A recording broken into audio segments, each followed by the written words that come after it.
সাম্প্রতিক সময়ে দেশের বিভিন্ন ঘটনার প্রতিবাদে বিক্ষোভ মিছিল করেছে মুন্সিগঞ্জ জেলা যুবদল।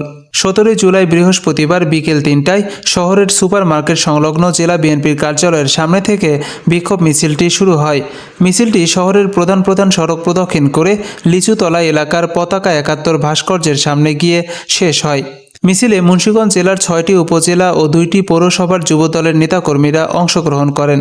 বিক্ষোভ শেষে সংক্ষিপ্ত সমাবেশে বক্তব্য রাখেন জেলা যুবদলের আহ্বায়ক মুজিবুর রহমান দেওয়ান ও সদস্য সচিব মোহাম্মদ মাসুদ রানা।